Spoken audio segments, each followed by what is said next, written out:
কোন বলে সংবিধান সরকার করলেন, কোন বলে অন্তর্বর্তীকালীন সরকারকে সাংবিধানিক সরকার বললেন? এটা গ্যারান্টি হলো না।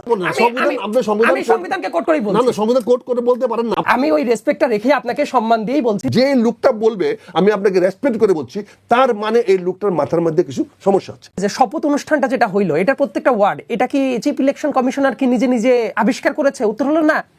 সংবিধানের তফসিলের ভেতরে যান, প্রত্যেকটা ওয়ার্ড অ্যাজ ইট ইজ লেখা আছে যে এমপির শপথটা কিভাবে হবে, এবং এই প্রত্যেকটা ওয়ার্ড ধরে ধরেই পড়তে হয়। এটা আকাশ বাতাস থেকে নিয়ে আসা হয় না।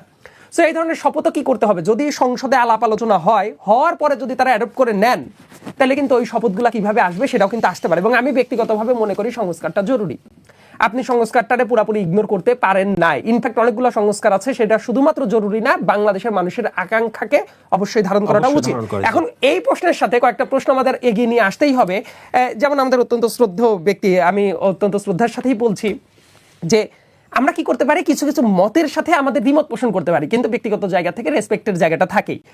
উইথ ডিউ রেসপেক্ট আমি আপনার বক্তব্যটাকে যদি একটু খণ্ডন করি আর কি, মানে এটা কিন্তু ব্যক্তিগত সম্পর্কটাকে শ্রদ্ধার সাথে রেখে এইবার আমি বলি, সংবিধান এই যে কয়েকটা কথা আসলো যে সংবিধান মানলে শেখ হাসিনা প্রধানমন্ত্রী, সংবিধান থাকলে ইলেকশন কিভাবে হচ্ছে না, ব্যাপারটা এরকম না।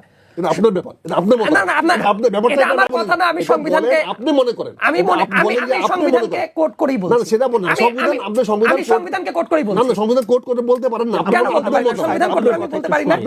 সংবিধান কোট করে আমি কেন বলতে পারি? আমি আইনের ছাত্র ছিলাম, সংবিধান নিয়ে আমার কেন জানাশোনা থাকা উচিত না? এবং আমি ওইখান থেকেই সংবিধানকে ধরেই আমি বলছি সংবিধানে আচ্ছা আমি বলি অবশ্যই সম্পর্ক আছে।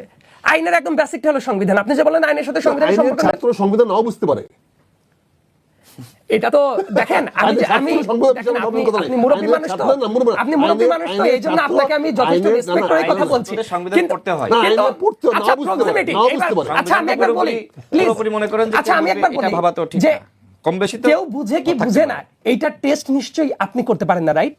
আমি ওই রেসপেক্টটা রেখে আপনাকে সম্মান দিয়েই বলছি যে আমি সংবিধানের কথাটা বলি। আমি বলার আগেই যদি আপনি আমাকে বলেন যে আমরা কোনো কিছু বুঝি না, তার মানে আপনি তো আমাকে দেখেন, আমি সিনিয়র হিসেবে আপনাকে যে রেসপেক্টটা করছি, আমি তো এটাও এক্সপেক্ট করতে পারি যে একজন সিনিয়রের জায়গা থেকে আপনি, আমি আপনার সন্তানের বয়সী, আমাকেও তো অনুরূপ একটা আদর স্নেহ রেসপেক্টের জায়গায় রাখতেই পারেন, রাইট? ওই জায়গা থেকে আমি কথাটা বলছি। এবার আমি সংবিধানের ব্যাখ্যার দিকে যাই, কারণ প্রক্সিমিটির যে কথাটা, প্রক্সিমিটির ব্যাপারটা হলো আইনের একজনের সংবিধান বোঝা প্রক্সিমিটিটা অন্যদের চেয়ে একটু বেশি থাকতেও পারে। আমি এই ক্ষেত্রে কথাটা বলছি। সংবিধানে কোথাও কি লেখা আছে ইলেকশন অ্যাজ ইট ইজ একটাই উপায় আছে যে 5 বছর পর পর ইলেকশন হইতে পারে? Answer is no.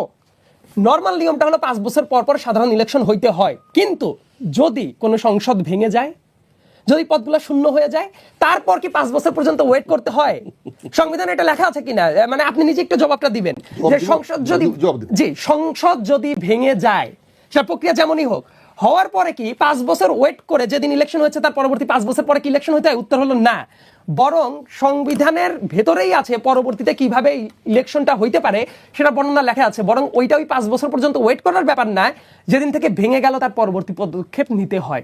2 নম্বর ব্যাপার, শেখ হাসিনার বিরুদ্ধে যখন আন্দোলনটা হয়, হওয়ার পরে আপনি বলতে পারেন যে এই যে আন্দোলন, কিসের আন্দোলন? কিন্তু এটাও মাথায় রাখা হচ্ছে, ডেমোক্রেটিক একটা দেশে কারো যদি রাইটস, অধিকার ভায়োলেটেড হয়, তাদের আন্দোলন করারও কি আছে, যৌক্তিক যে রাইটটা আছে, সেটাও এই কনস্টিটিউশন দ্বারাই প্রোটেক্টেড।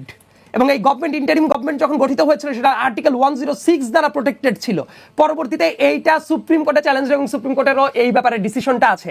এখন আপনি যদি গায়ের জোরে বলেন সুপ্রিম কোর্টের ডিসিশন মানি না, সংবিধান মানি না, কোনো কিছু বুঝি না, একমাত্র যেটা বলছেন সেটাই কথা, তাহলে আমি মনে করবো ওই যে আপনি বললেন না আমার ব্যক্তিগত মতামত, আমার ব্যক্তিগত মতামত আমি এখন পর্যন্ত দেই নাই, আমি সংবিধান থেকেই কথা বলছি। বরং আপনার ব্যক্তিগত মতামত দিয়ে আপনি বলতেই পারেন, আই ফুলি রেসপেক্ট আপনার ব্যক্তিগত মতামতের প্রতি, কিন্তু আমার যে মতামতটা সেটা আমি জানানোর প্রয়োজন অনুভব করলাম সংবিধান থেকে। ধন্যবাদ। সংবিধান পরিবর্তনশীল, এটা সংবিধানের মধ্যে আছে, কিন্তু সংবিধানের প্রয়োগগুলো একটা নিয়ম নীতি আছে, সংবিধান ভাঙ্গার একটা নিয়ম নীতি আছে, এটা সংবিধানের মধ্যে দেওয়া আছে।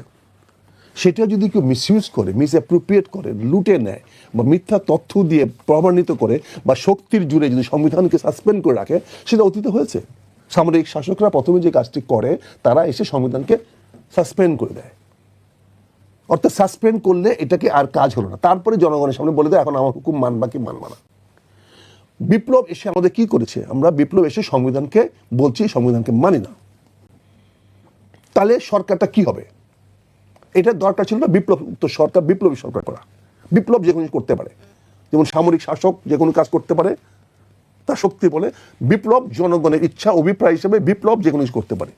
তো আমরা 5ই আগস্টে আশা করেছিলাম একটা বিপ্লবী সরকার গঠন করা হবে, কিন্তু কতিপয় সংসদ বিশারদ, সাংবিধানিক বিশারদ বা ছাত্ররা মিলে তারা সংবিধানকে নিয়ে আসলো।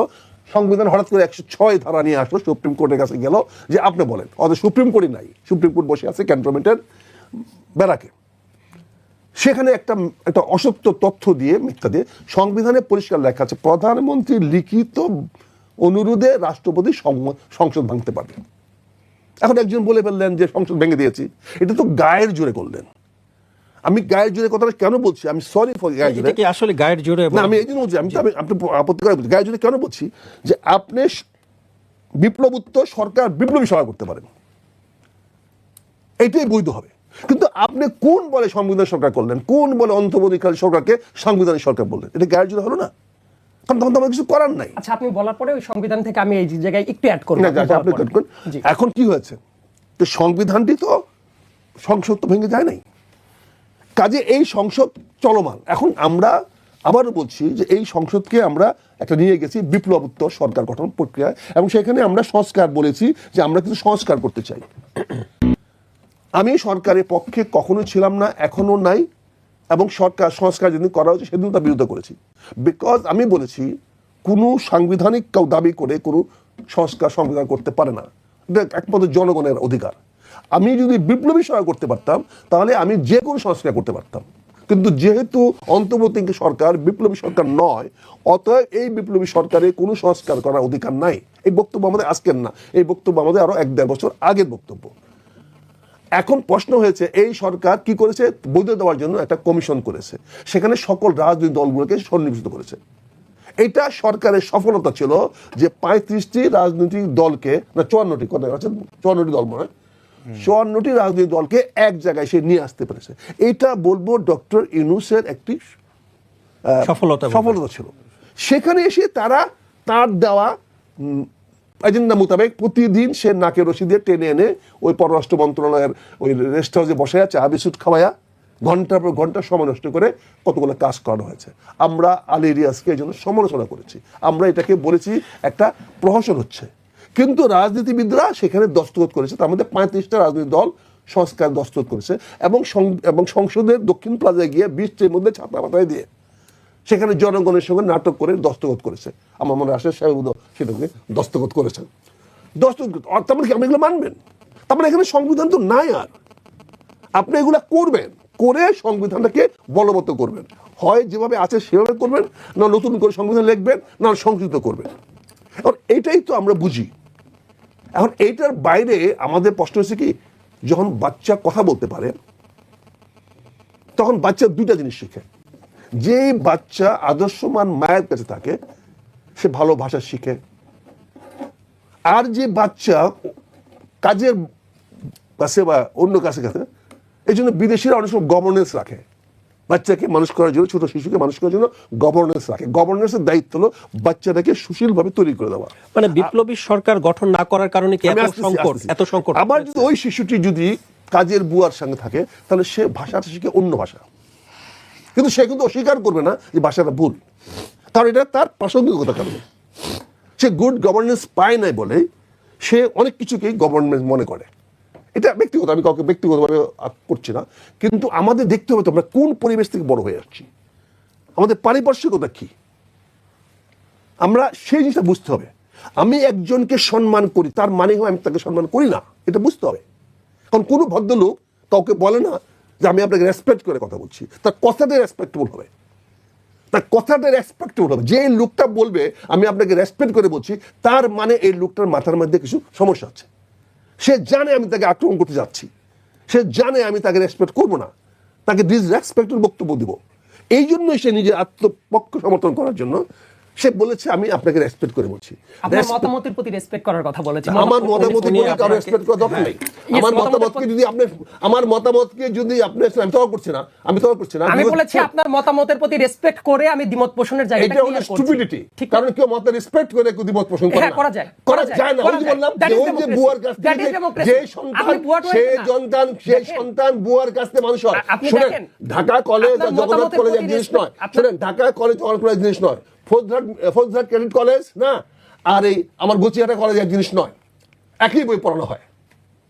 এটার সাথে আমার সম্পর্ক বুঝতে হবে। এটা বুঝেন না বলে সমস্যা, তো এটা বুঝেন না বলে সমস্যা।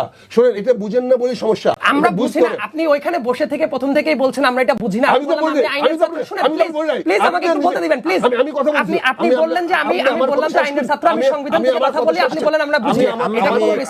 আমরা আখতারুজ্জামান আপনার কথা শুনি, তারপর আমি সাইদ আব্দুল আলম আপনার কাছে। আপনি বলবেন ফলে আমি কি বলেছি একটু ছোট করে। আমি সংবিধানকে ব্যাখ্যা করার জন্য আমাকে আইনের ছাত্র বলতে হবে না, কারণ আমি সংবিধানকে, যে কোনো লোক আইনের ছাত্র না হয়ে সংবিধান করতে পারে। যত এমপিরা আছে তার মধ্যে 80% এমপি মনে হয় আইনের ছাত্র না। তাহলে তারা আইন প্রণয়ন করবেন কেউ? তারা আইন প্রণয়ন করবে কেন? তারা ঠিক কেমনি করবেন? তার মানে কি তারা আইনের ছাত্র হইতে হবে? এরকম তো কোনো কথা নেই, সেটাও তো একটি বিষয়। কাজে আমি যে কথাটা বলছি সেটা হচ্ছে বলছি যে আমরা যে কোনো বিষয় নিয়ে কথা বলতে পারি। আমি যদি একটি কোনো বিষয় রেসপেক্ট করি তখন এই সময় ডিফার করতে পারি না। এটা গ্রামারে যায় না, এটার নাম গ্রামার না। গ্রামার মানে কি? গ্রামার মানে এটা মেনে চলা। কাজে আমি যেটা বলছি, আমি আব্দুল্লাহ সাহেবকে কোনো আক্রমণ করে বলছি না, ভাই সরি, কিন্তু আমাকে যে কোনো দিন ডিফার করতে হলে আমাকে আপনার বক্তব্যকে ডিফার করতে হবে। আমি আপনার বক্তব্য নিয়ে কথা বলেছি, আপনার মতের প্রতি রেসপেক্ট রেখে আমি ডিফার করছি। আমি মোহাম্মদ রাশেদ খান, আমি আপনার কাছে একটু আসতে চাই। বিনয়ের সঙ্গে বলছি যে আমি আপনার কাছে আসতে চাই। এই যে বিনয়ের সঙ্গে বলছি, এত সংবিধানের ওই পার্টিকুলার ওই জায়গাটা কোথায়? জি, তাহলে আমি একটু সাইদ আব্দুল্লাহর কাছে আগে একটু যে তারপর আমি আসছি আপনার কাছে। জি জি, ধন্যবাদ। তো আমি এইবার একটু সংবিধান থেকে একটু পড়ি, তাহলে বুঝতে সুবিধা হবে। কারণ আপনি যে সংবিধান থেকে ব্যাখ্যাটা দিলেন, আমাদের কনস্টিটিউশনের আর্টিকেল 57 যদি পড়া যায়, যে প্রধানমন্ত্রীর পদের মেয়াদ বলা আছে, প্রধানমন্ত্রীর পদ শূন্য হইবে যদি ক তিনি কোনো সময় রাষ্ট্রপতির নিকট পদত্যাগপত্র প্রদান করেন। এই পর্যন্ত আপনি বলেছেন যে পদত্যাগ প্রদান করেছে কি করে নাই, এই দায়িত্ব ছিল। তারপরে খ আরেকটা অপশন আছে, এই জন্য তিনি সংসদ সদস্য না থাকেন। এই যে এই কথাটা আমরা মিস করে চলে যাই, তার কারণ আপনি এটা বলেন নাই। না, আপনি বলেন নাই এই কারণে। আপনি প্রথমটা বলছিলেন না যে পদত্যাগ করার কথাটা। ইয়েস, তারপরের কথা আমি বলি। 5 তারিখের পরে 6 তারিখে যখন পার্লামেন্ট ভেঙে দেওয়া হইল, ইয়েস পার্লামেন্ট ভেঙে দেওয়া হয়েছে, পার্লামেন্ট রাষ্ট্রপতি ভেঙে দিয়েছে। কারণ তিনি, আপনার এটা মাথায় রাখা উচিত যে এটা এক্সট্রাঅর্ডিনারি সিচুয়েশনে প্রাইম মিনিস্টার এইভাবে কি পালায়া চলে যেতে পারে কিনা, তার অফিস টফিস এরকম বাদ রেখে পালায়া চলে যেতে পারে? সেটা প্রাইম মিনিস্টারের ব্যাপার। প্রাইম মিনিস্টারের ব্যাপার না। নরমালি সে যদি অফিশিয়াল ডেকোরামে যায়, সে তো একদম পালিয়ে কোনো রেসপন্সিবিলিটি ডিফার না করে সে চলে গেছে। এবং পার্লামেন্ট, প্লিজ আমি বলি, পদের মেয়াদ যে শূন্য হওয়ার ব্যাপারটা উনি বললেন যে তার মানে সংবিধান অনুসারে হাসিনাই প্রধানমন্ত্রী। নো, যে মুহূর্তে, আমি একদম ডেট ধরে বলছি, 6 আগস্ট, 5 আগস্টের পরবর্তীতে 6 আগস্টের দুপুরবেলার দিকে রাষ্ট্রপতি সংসদ ভেঙে দেন। This is fact. রাষ্ট্রপতি যে মুহূর্তে সংসদ ভেঙে দিয়েছে, ওই মুহূর্তে আর্টিকেল 57 যদি আপনি ধরেন, তার খ দফা যদি ধরেন যে তিনি সংসদ সদস্য না থাকেন, তার মানে এইটার মাধ্যমে স্যাটিসফাইড হয়ে গেছে। প্রথমটা যদি বাদও দেন, এটা হলো সংবিধানের রিডিং। এবং আর্টিকেল 123-তে আমরা একটু যাই, মানে গায়ের জোরে অনেক কিছু ঠেলে অনেক কিছু বলা যায়, কিন্তু আমার মনে হয় যে সংবিধানের দিকে একটু তাকানোটা উচিত যে কি বলা আছে। আর্টিকেল 123 এতে এই যে দেখবেন নির্বাচন কখন কখন হইতে পারে সেটাও ব্যাখ্যা দেয়া আছে। ওইটার ভেতরে সংসদ সদস্যদের সাধারণ নির্বাচন অনুষ্ঠিত হইবে ক মেয়াদ অবসানের কারণে, সংসদ ভাঙিয়া যাবার ক্ষেত্রে, ভাঙিয়া যাবার পূর্ববর্তী 90 দিনের মধ্যে, এবং খ মেয়াদ অবসান ব্যতীত অন্য কোনো কারণে সংসদ ভাঙিয়া যাইবার ক্ষেত্রে পরবর্তী 90 দিনের ভেতরে। তাহলে মেয়াদ থাকা অবসান হইলে কি হয় না হয়, এই প্রত্যেকটা ব্যাপার এই জায়গায় লিপিবদ্ধ আছে। এখন বলতে পারেন যে অ্যাজ ইট ইজ পন্থায় হয়েছে কিনা, তার পতন যেটা ঘটে গেছে এটা তো এক্সট্রাঅর্ডিনারি একটা সিচুয়েশনের ভেতরে, এবং এক্সট্রাঅর্ডিনারি সিচুয়েশনের জন্য ডক্ট্রিন অফ নেসেসিটি এই জায়গায় চলে আসতে পারে। এবং ডক্ট্রিন অফ নেসেসিটি যখন আসে, অনেক কিছু কি করতে হয়, পরবর্তী সংবিধানে এইটা ইনক্লুড করার জন্যই পার্লামেন্টে আলাপ আলোচনা করে এটা বৈধতা নিয়ে নিতে হয়। যেমন রাষ্ট্রপতি অনেকগুলো অধ্যাদেশ জারি করেছেন না, এই অধ্যাদেশগুলো কি করতে হবে, এটার ইমপ্লিকেশন তখনই শুরু হবে পরবর্তী সংসদ যদি এটা র্যাটিফাই করে। আনটিল অর আনলেস এটা র্যাটিফাইড হচ্ছে, তার মানে অনেক অধ্যাদেশ বাতিল হয়ে যেতে পারে। এই কারণেই তো সংসদটার দরকার। তো এই কারণে আমি, দেখেন আপনার যে মতের কথা, আমি বলেছি আপনার মতের প্রতি শ্রদ্ধা থাকাটা জরুরি। এটা গণতন্ত্রের বেসিক এসেন্স, যে আমি আর রাশেদ ভাই দুইটা মতের জায়গায় আমরা একমত না, কিন্তু আমি কি করবো, মত একমত না জন্য আপনাকে এই জায়গায় মারামারি শুরু করবো? উত্তর হলো না। আমি বলতে পারি যে আপনার মতের প্রতি আমার রেসপেক্ট আছে, রাইট? ভলতেয়ারের উক্তির মতো যে আপনার মতের সাথে আমি একমত নাই হইতে পারি, কিন্তু ডিফেন্ড করার জন্য আমরা এই করতে পারি। আমি রেসপেক্টটা ওই সেন্সে বলেছি, বলার পরে তারপর বলছি যে আপনার কাছে